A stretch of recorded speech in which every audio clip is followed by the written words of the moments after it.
DRT Bulacan, dating tahimik na bayan at ngayon marami nang mapupuntahang pasyalan. Sa isang buong linggo na bumabiyahe bilang isang MC Taxi, kailangan din nating ipahinga ang ating sarili. Pero ito ang klase ng pahinga na gusto ko. Lumanghap ng sariwang hangin kasama ang OBR natin. Kung di ka papayagan, isama mo, napaka-basic lang yun. Malapit lang ang biyahe galing Pandi, Bulacan kaya maliwanag na kaming umalis. Medyo may kunting lubak ang daanan pero tiwala tayo sa gulong natin. Kung di nyo alam ang daanan na to, tatagos to sa bayan ng Angat, Bulacan. Pagaling ka ng bayan ng Pandi, Bulacan, madadaanan mo din ang lumang simbahan ng Angat, Bulacan.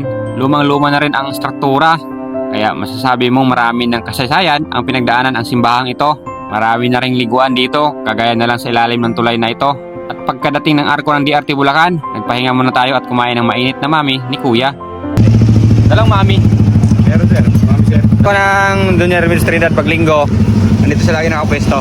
At yung mga tropa natin, masulpot na lang bigla. Kala ko may angkas kayo eh. Wala pala. Kaya muna kami. Sige po. Doon kami mag-stay matagal. Sige. Narinig ko siya, sabi niyo po may...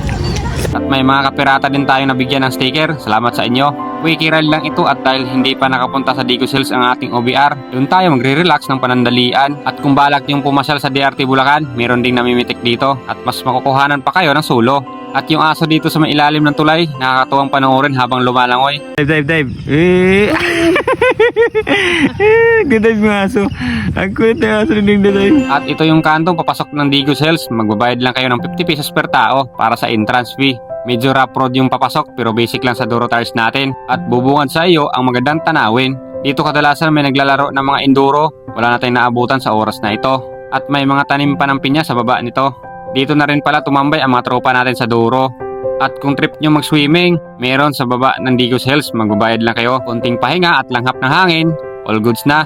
At sigulat natin, natripan natin i-trail. Kaya ang gulong natin napasabak.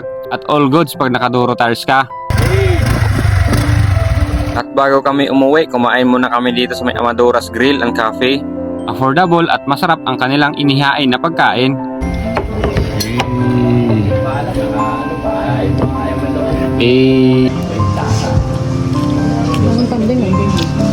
At kung gusto mo pa ng ibang pasyalan sa DRT Bulacan, marami ka pang madadaanan kagaya na lang ng 13 Falls at marami pa. At sana masubukan nating puntahan ang mga ibang pasyalan dito. At maraming salamat at natapos mo ang video na ito. Marami pa tayong hindi napuntahan kaya babalik tayo dito. Laging mapagbigay, magpasalamat, syempre sa taas at peace out.